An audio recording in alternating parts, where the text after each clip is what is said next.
Welcome to the Partnership Economy. This podcast explores the power of partnerships through candid conversations with industry leaders. Join our hosts, Dave Yovanno, CEO, and Todd Crawford, co-founder of unpack.com, as they unpack the future of partnerships as a lever for scale and an opportunity to put the consumer first. Welcome to Season 4 of the Partnership Economy podcast with me, Todd Crawford. Today, I'm being joined by Leanne Johnstone, a fellow affiliate marketing enthusiast and award-winning performance marketer. Leanne is the founder of Affyverse, a successful performance marketing agency out of the UK. With over 2 decades of knowledge in the affiliate space spanning from e-commerce, retail, fintech, and iGaming, Leanne is passionate about helping affiliate managers scale their programs. She guides managers on how to accelerate their programs at summits and also coaches a mastermind for affiliate managers who want to run performance marketing campaigns in-house. Leanne is full of insights, and I'm excited for today's conversation where we'll dive into how creating community drives our industry, innovations like AI coming to the forefront, and deciphering between affiliates and creators in this partnership economy. I hope you enjoy.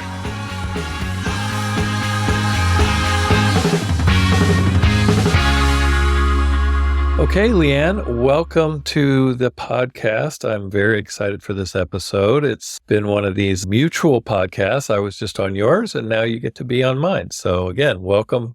It's great to have you on. And I guess the best way to get into who Leanne is to really start with your background and how you got into this industry. Yeah, so thank you both so much for having me on your podcast. It's a real pleasure to be here with you. So I entered the industry roughly about 20 odd years ago when I joined the world of the internet and thought, oh, what is all of this marketing that's happening online? Let me go and take a look. And basically chucked in my job. I was a head of marketing for a financial services company and started my career all over again at the age of mid-20s. I'm not going to give my age away. What an exciting journey it has been. I've seen the progression of the internet from the first basic links through to where we are now with this huge partnership economy that we're working in. And it has been nothing short of a wild ride. I think I definitely made the correct career decision at the time to get in really early. And yeah, just learned my craft on the job. And I think that's pretty much how anybody with 20 years experience into this industry, accidentally on purpose, and then stayed and loved it and managed to work pretty much all sides of the coin. So, agency side, client side. I've done a little bit of work on the affiliate publisher side. And here I am today running my own agency, working with multiple clients across multiple verticals and across multiple geos and places all over the world. And I can honestly say it's one of the best decisions I probably ever made. Affiliate marketing has and always will be my first love. I hear you. I'm in the same boat. It's definitely been a long and very rewarding ride. So you mentioned Affyverse. I'm sure everybody's curious. Can you tell me what it is and why you created it? We're an affiliate marketing agency. So depending on where you're tuning in from around the world, an OPM. So we specialize in helping clients to launch, scale, and grow affiliate programs. But we had to pivot a little bit during COVID, and we actually ended up becoming a media company too. We couldn't get out to events. We started creating a lot of our own content. As you heard earlier on this podcast, I created a podcast as well, just to start talking a little bit about the strategies and the tactics that people need to keep abreast of in this industry. Things are changing so quickly all the time. And whilst we have the years of skill and expertise that we plug into our agency clients, I really wanted to create a space where affiliate managers and publishers could come together and actually learn the tactical things that they need to know about their programs. So what I was seeing in the marketplace was there's a lot of news about this is happening or that's changing. But what we don't talk about is the practical application of what does that mean for me? And so we started to create events. We run some virtual summits called Amplify and Elevate. We got speakers, experts like you to come in on our podcast and actually talk about different aspects of the affiliate marketing industry from multiple different verticals, and just started to pull together all of the threads of expertise that exists out there into one place, which is what we call Affyverse. I'm extremely passionate about what the next generation of affiliate managers is going to take us forward into.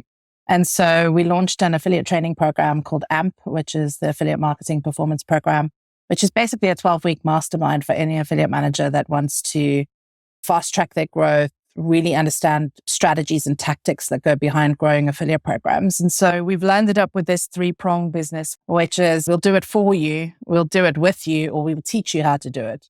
And that's what Affiverse is. It's just the one place where you can come to learn and really glean knowledge and information that's practical and tactical for your business. So if people are interested in getting involved, participating, what's the best way to find out more information? Yeah, contact me on LinkedIn or hit up our sales team on sales@affiverse.com. We're always happy to talk about how we can help your business to grow and how we can help your business be seen and heard, because we've got a lot of publishers and program managers. So if you're a SaaS business, if you're a publisher that has traffic and you need to know what programs you want to be promoting, like we'll hook you up, we'll connect you with the people that are in our community. And I think that's probably one of the biggest things is where do you go to find the right person to talk to? Because this industry is huge. And that's one of the things that we're really good at is just connecting people and getting people that need something and want something talking to one another. Being in the industry over 2 decades, it feels like it's accelerated a lot in recent years. How has this partnership landscape evolved from your perspective? It's just exploded. Everybody is talking about performance-based marketing. I am just absolutely flabbergasted at how big this industry is becoming. Some of the numbers that we're seeing in the kind of stats reports, double-digit growth year on year, billions of dollars around the globe, more and more tech being developed to actually expand and track and cater for all the different channels that are coming into performance. To me, it is super exciting to be in this industry right now because we're on this pivot of a next revolution of what affiliate marketing could be for businesses. I think there's a lot more education coming into this space now about why this channel is so important for businesses to invest in. Whereas previously, I feel like affiliate managers have always been in the shroom room. You're just sitting there somewhere in between brand and paid, and you're doing your little thing with your partners. But I think a lot more businesses, because of the transparency of data that we've got now and the way that we can attribute and track sales, I think a lot of people are now starting to take note of just how valuable this partnership economy can be when it's leveraged properly within the business alongside other digital channels. So for me, I think it's incredibly exciting. I think we haven't even seen the cusp of what this industry can do and what it can perform, but we're very quickly moving towards that space where innovation is going to really start to come to the fore, especially with things like AI learning, better tracking, more accurate tracking, server to server side stuff. I think it's an incredibly exciting industry to be working in right now. We're going to see so much more change in 10 years to come. So what are some of the most common mistakes you think brands are making when it comes to their partnership programs, right? There's misconceptions or challenges that you've seen over and over again. So I call these my pet peeves. There's 2 in particular that I want to bring up because I still see this happening like day in, day out. And the first is you don't make it very easy for your partners to find you. I'm going to give a little example. I had a publisher who contacted me and they were like, we've got all this traffic for home interiors, design, furniture, that kind of like customer segment. What are the best programs to go and join? And I was like, well, there's like hundreds of directories out there, but go to the brands that you like and know because that'll be easier for you to promote. And there was one huge furniture brand. When you go to their website, you can't even find where the link is to join their affiliate program. I knew that there was an affiliate program for this brand, but it wasn't anywhere on the front end website. Now that's your shop front to invite partners in. So make sure that it's easy for affiliates to find you, easy for affiliates to actually read about what you offer in your program and actually market your program to invite them in. Tell them what it is that it's going to mean for them to work with you. Give them that first touch customer experience that you're already giving to your customers who purchase your products. You've got to think about your partners as not just traffic suppliers, but actually an extension of your own marketing team. So how are you going to invite them in? The second thing that I think is my pet peeve is the fact that affiliate managers, they don't treat partners with a lot of respect until they get to a point where the partner is actually delivering revenue. And I want to be very clear about this. The smallest partner in your program doesn't mean that they're the smallest partner on the planet. They could be promoting 50 other programs, and those other programs are getting a percentage of their traffic. So never discount a small partner that's sending you valuable customers as an irrelevant partner in your program, because you don't know what's happening on that partner's back end and you don't know the sum total of all of their traffic. So build those relationships, work on the long tail, and invest in building partnerships with partners that send you any kind of value. And think about what that value is. Yeah, I think those are two really great points. And I almost wonder on your first point, the reason some brands don't promote it on their homepage is almost like they don't want applications. Like they don't want to have to process applications or go through and figure out who's somebody I want to approve and who's somebody that's not a good fit. It's almost like they want it to be a secret that they have an affiliate program. The other misconception or pet peeve that I have at the moment, especially in the e-commerce space, is this whole attitude towards cashback, loyalty, incentive publishers. Now, depending on the type of product that you have, the type of service that you're selling, there's a time and a place for every kind of publisher to be in your program. I really don't think that any brand can afford to discount working with any different type of publisher, because ultimately customers have got upwards of 26 touch points before they make a purchase, 15 decision-making processes and platforms that they go through before they purchase something.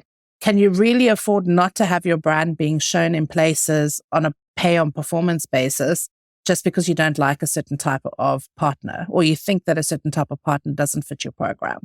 There will be a time and a place to use those partners strategically to help you to grow. I'm not saying that everybody has to work with cashback sites, but there might be seasonal times when you can work with cashback sites to really push incrementality in your program. So I want to get rid of the bias that exists. Oh, we don't want to work with these types of publishers, or we don't want to work with those type of publishers. I think you just need to be strategic about how you plan your strategy behind your program and invite those publishers in at the right times and at the right price points. Well, a lot of these publishers that you just talked about are pretty large companies, and they've been around a while, and they work with lots of brands, and they've heard lots of concerns. And so they typically have a way to work with you to help address your concerns. So again, back to the relationship, instead of saying, we don't work with this vertical or type of partner or don't appreciate them as much as maybe other brands do, having that conversation, again, at least allows you guys to kind of address those concerns and work through something that suddenly, oh, wait, no, that we would like. That is actually something we do like now. And you didn't know about it or you weren't aware of it. These companies are not in the business of cramming everybody in all the square pegs into their round hole. They are flexible. They have more than one way of working with you. I think they don't miss an opportunity because you just have you're predisposed or a certain opinion about a type of partner. The other thing as well is these partners also understand the marketplace. Like I've worked with B2B brands who have categorically said, we don't deal with B2C cashback loyalty partners. But let me just tell you this, every single person in the world, and this happened to be a sort of HR payroll type client, I know HR managers are on top cashback because they're looking to purchase their next holiday. They're looking to get something from a fashion retailer at a discounted rate. So how can you possibly say that you don't want your brand to be in front of that HR manager when they're going about their daily life? It's like really get strategic about why you're using the partners that you're using in your program and what do you need them to deliver for you. Because if it's brand awareness, I'd be putting all of my products onto top cashback with a discounted rate if it makes sense to do. Because I know that those customer audience segments are shopping everywhere online and they're using multiple different channels to purchase and make decisions. Yeah, another company can't buy your product. It's a person that works at that company, right? You're still dealing with a human, and that human, when they're not at, even when they are at work, is a consumer. I think you make a good point there that they're thinking like a consumer when they're trying to buy B2B type products. You mentioned earlier AI is something that obviously is everybody's talking about and playing with right now. Where do you see AI fitting into this space? It's a very good question because I know that there's two camps. There's the people that hate it, and then there's the people that are perhaps maybe overusing it. And then I'm like in the middle because I think that there's definitely a space for AI technology to help improve efficiencies, because a lot of what we do in affiliate and partnership management is still quite manual and human driven. The relationship side is obviously you can't really make a relationship with AI. So you still need people to actually form those bonds with other humans and create those relationships. But I think in terms of data analysis, quick content pieces that maybe spurring ideas, asking it to just rethink your thought processes, I think that's quite valid. And I think we should be exploring those things, because if you can shave 10 to 15% off of the admin that you do every week and focus that onto building or finding new relationships, how fantastic for your program. So I'm a believer that you should look into everything that's new and happening and trending, and then figure out how do you make it work for you. I personally don't think that creating content on ChatGPT is going to help you in the long run. The people reading the content are still discerning, and they're going to know when it's been regurgitated or whether it's actually unique content. Like, we are humans and we know what we read and we know what we like. You're going to be able to tell that this was, a templated document created or something that somebody's actually put thought and feeling into. Because the thought and the emotions can't be replicated by an AI tool. Yeah, it's similar to sometimes you see these YouTube videos where instead of a person actually narrating, they have a script that they already wrote and they just have some AI voice reading it. And whenever I hear that, I'm like, I don't even want to hear this content because it just sounds fake to me or not real. And it makes you feel like this person didn't actually put any effort in. So why am I listening to it? Why am I giving them 5 minutes of my time? And we are, as consumers, discerning. If you don't have me in the first 3 seconds, you don't have me.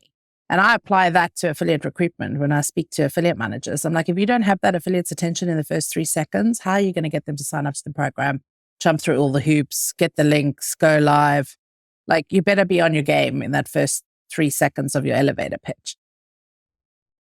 I think where AI in our industry can play a role is we have a lot of data that we can look at, and you have to get a report and look at it. And you might run a report a day later than you should have and find a problem. Having AI looking at data, maybe you told it, these are the things that keep me up at night. The last thing you want to know is that you had a publisher that was pretty meaningful suddenly not sending traffic overnight, and you were too busy that day to run that report that would have shown you that, and you run it the next day and you went a whole day without traffic that, had you notified them, they would have fixed whatever the issue was. Totally agree. And also on the personal side, what happens if it's one of your top publishers' birthdays? Wouldn't you like to get a notification to go, hey, drop them an email and say happy birthday today? That kind of stuff, I think, is meaningful and valuable when you're building relationships. So let's shift gears a little bit, because this is the partnership economy. Affiliates play a big role in the partnership economy, but there's lots of other types of partners, and in particular, creators, which I can remember the earliest days when influencers came on the scene and were being talked about, and it became a channel. It seemed like every affiliate manager raised their hand and went, "What? This is not new. We've been working with these content creators for years already." I think what was new was the new platforms, TikTok and Instagram, where the format of promoting a performance-based link was maybe a little more difficult. YouTube, pretty easy. I think that works really well. But some of these newer platforms were more challenging, and people leaned in on the paper posts, which I think in the beginning too heavily, and they realized they weren't measuring the right things, and that these social signals really didn't do much for the brand. And it's shifted now. And so I'm curious, where do you see creators fitting in the partnership economy? I think they're going to play a huge role. And I actually don't, and I'm not talking about big creators. I'm not talking about influencers. I'm talking about people like me who are, they call me a nano influencer because I've got so many people that follow me on LinkedIn, but I don't even call myself an influencer. I'm just somebody who really is passionate about one subject, and that happens to be a subject that other people are passionate about, and so they follow what I say.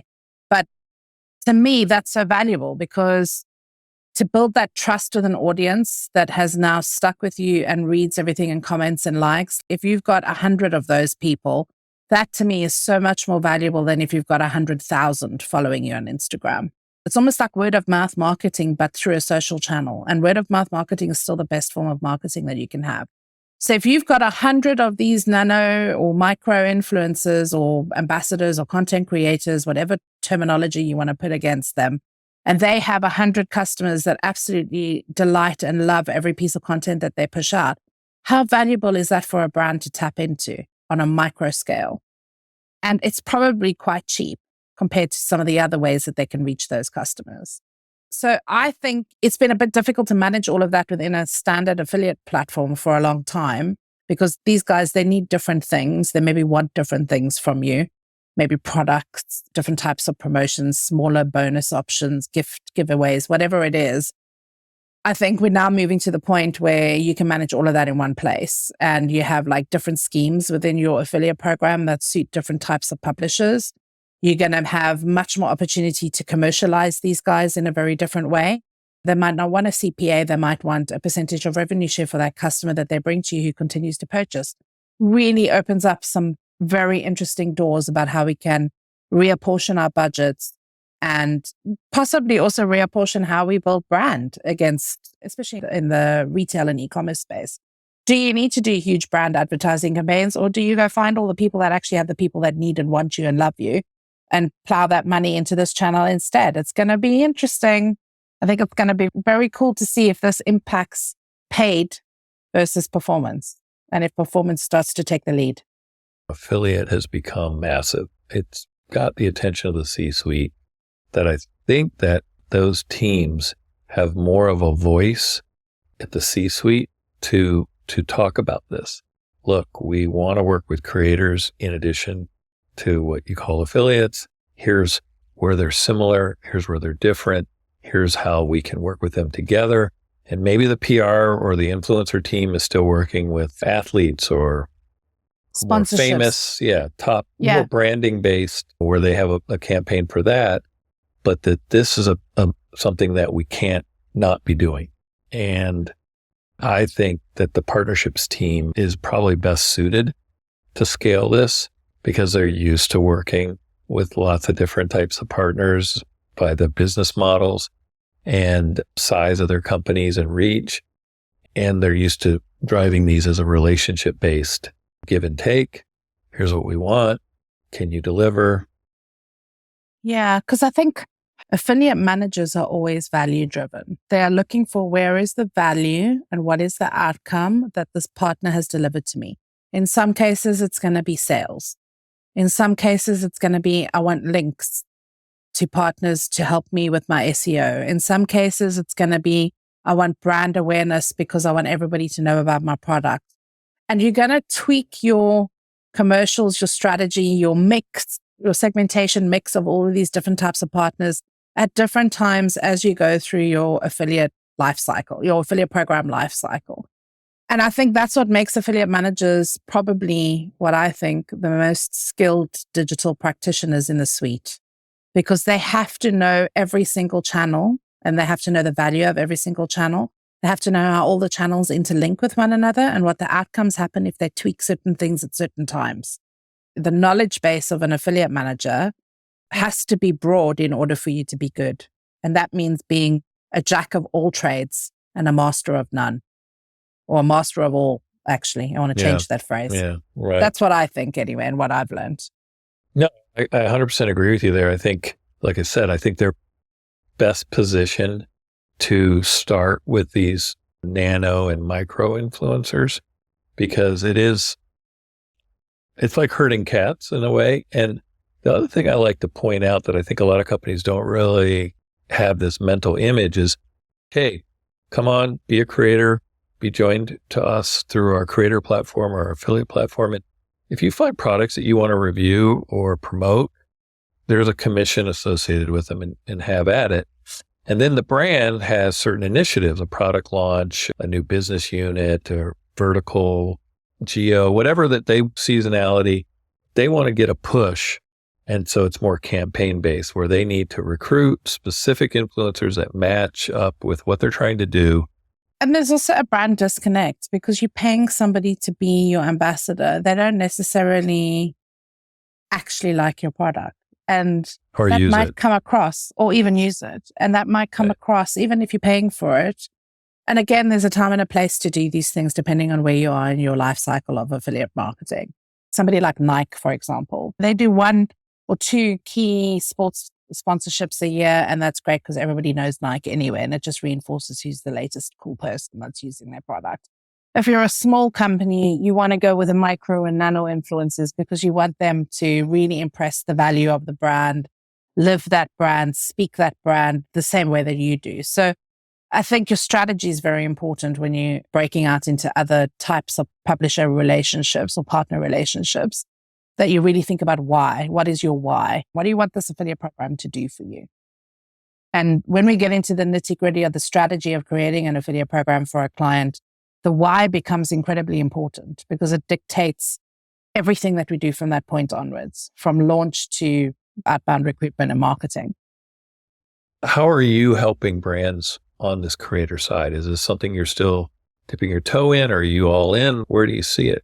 We've always taken a holistic approach to affiliate programs. So depending on who the client is and what it is, what their why is, we then work backwards from there to figure out, okay, what's the segmentation of the types of partners that we need to go with? I'm actually going to go back to the pet peeves thing because often we'll get clients going, we already work with everybody. We already have all of the affiliates in our program. And that to me, it just makes me laugh because I will go back to them and start asking them, okay, what's your why? Why do you have this affiliate program? What is it about the affiliate program that you need to have done? What are you doing in all of your other channels? And as we go through the whole strategy session, it becomes very apparent to them that they're not working with everybody that they should be working with. And half the time they're investing in the wrong kinds of publishers that are not bringing in the traffic that they actually need and want. And it's also one of the reasons why I recommend people bring agencies in, because we look at your program through fresh eyes. I just want to find people that are going to bring me the right customers for my clients. And I don't care where that is coming from as long as it's the right customer at the right price point at the right value. Yeah, this kind of goes back to if you have some concerns or adversity, you don't know what you don't know. You're in it, you've got your program, but having that perspective of an agency to say, we've seen this across dozens or hundreds of brands, and what you're saying is not unique to you. And I think, again, that's part of the beauty of this industry is that not everybody knows everything, but there's enough of us out there that do, that you should take advantage of it. The other thing is it's also about being brave. Like you and I have got 2 decades of working in this industry across multiple different brands in 100 different geos. Like we've seen it, we've done it, we've experienced it, and we're still experiencing it. But we kind of a little bit more brave to make mistakes because we know that we can always fix them because we've probably made mistakes in the past. Whereas a younger affiliate manager coming in has a job to do, has targets to meet. They may not feel confident enough to take risks. And that could also be hurting their affiliate program. Leverage the expertise of other people that have gone before you, even if it's just for a small little strategy piece. It's not written down anyway. There's no university of affiliate marketing to go and study this. I think that's a good place to end this on. I really appreciate you coming on and sharing all of your advice and experiences and talking through a lot of these opportunities and ideas. It's really fun to talk to somebody that's as passionate about it as you are. Thank you so much for having me, Todd. It has been my pleasure to be on this side of your mic.